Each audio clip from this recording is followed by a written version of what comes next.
சிங்கப்பெண்ணே சிங்கப்பெண்ணே ஆணினமே உன்னை வணங்குமே. பொண்ணுங்க இன்னும் எந்த துறையிலாங்க சாதனைய படிக்கல? உங்களுக்கு எந்த ஊருக்கு போனோம்? காசு கொடுங்க, டிக்கெட்டை நான் கொடுக்கிறேன். நீலகிரியின் முதல் பெண் நடத்துனராக நியமனம் செய்யப்பட்ட சுகன்யா. யார் இந்த சுகன்யா?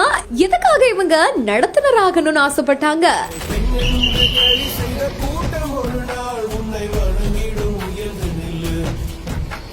நீலகிரி மாவட்டம் கோத்தகிரியை சேர்ந்தவங்க தான் சுகன்யா. இவங்களோட கணவரான கருப்பசாமி அப்படின்றவரு நடத்துனரா வேலை பார்த்துட்டு வந்தாரு. 2023ஆம் ஆண்டு பணியில இருக்கும் பொழுது இவங்களோட கணவரான கருப்பசாமி இறந்து போயிட்டு இருந்தாரு. கருணை அடிப்படையில அரசு வேலை வழங்க சுகன்யா கோரிக்கை வச்சிருந்திருக்காங்க. இந்த நிலையில தான் அடுத்த ஓராண்டுக்குள்ளேயே இவங்களுக்கு அவங்களோட கணவர் பார்த்துக்கிட்டு இருந்த அதே நடத்துனர் பணியை வழங்க உத்தரவிட்டிருக்காரு முதலமைச்சர் மு.க. ஸ்டாலின். அதன்படி இப்போ கோத்தகிரி மேட்டுப்பாளையம் வழி மார்க்கமா இயக்கப்படுற அரசு பேருந்தோட நடத்துனரா இன்னைக்கு தன்னோட முதல் பணியை தொடங்கி இருக்காங்க சுகன்யா.